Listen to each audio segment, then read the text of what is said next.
मैं innocent bank क्या लौड़े, क्या इंग्लिश इंग्लिश इंग्लिश लगा रखा है बे। 4 साल का था मैं जब मेरे पापा जबलपुर में किसी हलवाई के यहां काम करते थे। खुद तो कभी स्कूल गए नहीं, इसलिए अपनी गांड घिस घिस के मुझको स्कूल में भर्ती करवाया। अब कहने के लिए तो इंग्लिश मीडियम स्कूल था, लेकिन साले हमारे टीचर लोग खुद हिंदी में बात करते थे। हमारे स्कूल के लड़के एक दूसरे से यो व्हाट्स अप डो ऐसे बात नहीं करते हैं। क्या भौंक रहा है तेरा लंडा आजकल है, ऐसे गले मिलते हैं। किसी तरह रट्टा मार मार के 10th तक पहुंचे तो पता चला कि जिंदगी में सफल होने के लिए एक ही तरीका है और वो है इंजीनियरिंग।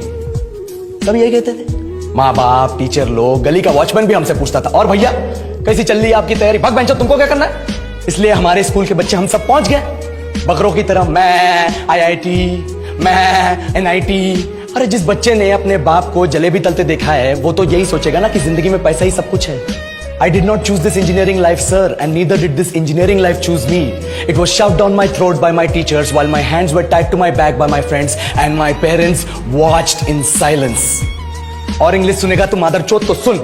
10th के बाद 2 साल लग गए इस कॉलेज में घुसने के लिए, कोचिंग में निकाल दिए। ना कुछ खेले ना कुछ सीखे, और 2 साल बाद जब यहाँ पहुंचे तो पता चला कि बड़े शहरों के कॉन्वेंट स्कूल के पढ़े बच्चे जब अंग्रेजी में बात करते हैं तो मरे हुए फूल भी खिल उठते हैं। आहा, हवा में ऑक्सीजन की मात्रा बढ़ जाती है इनकी अंग्रेजी सुन के। और पूरे कॉलेज की लड़कियां इन इंग्लिश स्पीकिंग लड़कों को अपना जीवन साथी.com मान चुकी है। तुझे क्या लगता है, मुझे कभी लगा नहीं कि मैं अपनी अंग्रेजी पे काम करूं, अपनी पर्सनालिटी पे काम करूं? बहुत लगा। ये चूतिया इंडस वैली सिविलाइजेशन का जो एजुकेशन सिस्टम बिठा के रखे हो, जिसमें हर साल में 10 सब्जेक्ट, हर सब्जेक्ट में theory, practical, viva, lab work, external, internal, majors, minors, assignment, project, thesis, गांड मार के रख ली हमारी। महीनों तक नहाना भूल जाते हैं हम लोग, और फिर हमारा परसेप्शन बना देते हो कि हम ऐसे ही रहना चाहते हैं। अब इस साल में एक बार कल्चरल फेस्टिवल आता है, एक बार, उसके लिए भी प्रोफेसर से भीख मांगनी पड़ती है। अरे बिना इंग्लिश बोले, बिना लड़कियों से बात किए कौन गांडू रहना चाहता है वैसे?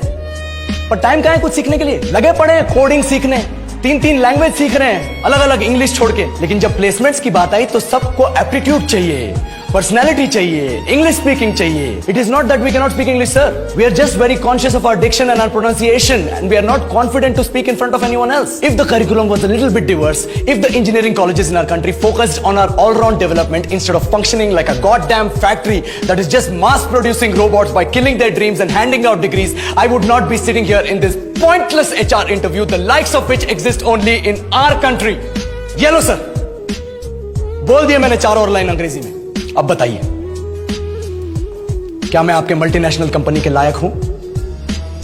Do I have the potential to be a slave of your esteemed organization?